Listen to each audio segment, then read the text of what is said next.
For the last year, I have been growing and foraging 100% of my food. No grocery stores, no restaurants, not even a drink at a bar.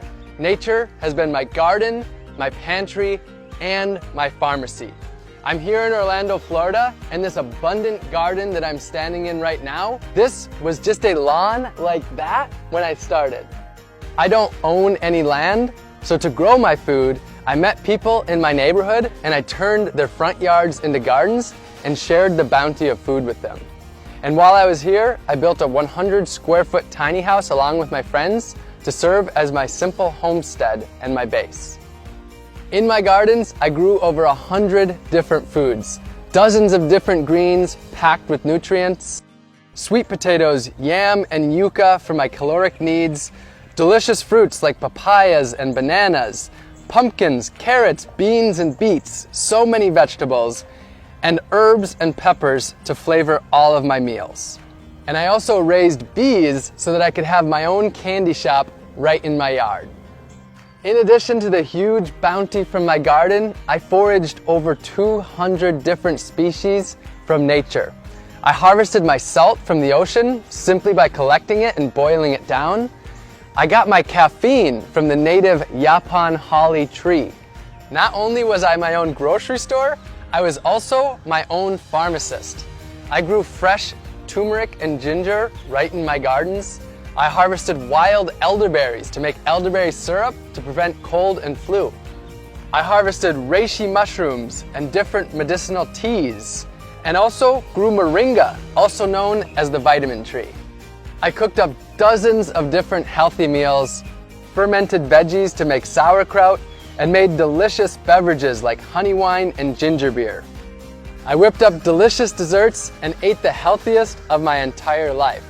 And I even grew my own toilet paper. This project wasn't just about growing and foraging all of my own food though. It was about empowering others to grow their own food, to take back power from big ag, and ultimately to take back their health and grow their communities. So during this time, I started a few community initiatives.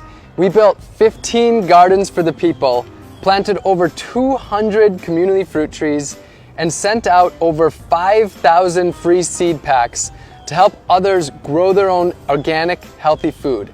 And I taught dozens of free gardening classes in my gardens to the people in my community. I've been exploring food for close to a decade, and I believe that our globalized, industrialized food system is broken. This was my quest to see if I could step away from big ag and grow and forage every single bite of my food. I'll be honest though, I do have an agenda. I want you to question your food. Where did it come from? How was it grown? How did it get to you? And what was the impact that it had on the earth, other species, and the humans that grow that food? And if you don't like the answers that you find, I want to empower you to change them. The good news though is that you don't have to grow and forage all of your food. The solutions are there in your community. You can grow a little bit of your own food, maybe an herb garden on your windowsill, or some pots of tomatoes and basil on your balcony, or a raised bed in your front yard. And if you don't have any space at all, you can join a community garden. You can source your food locally and purchase from local farmers and gardeners. The farmers market is a great place to start. You can buy whole foods and cook more, rather than packaged processed foods that leave trash behind. And you can work with your community to make healthy foods for people in need.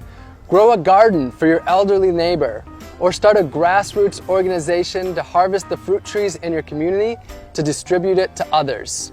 And this doesn't need to be a lonely journey. For most of us, food is at the center of our lives, and we can do this together in our communities. My year is over, but my journey of food has just begun.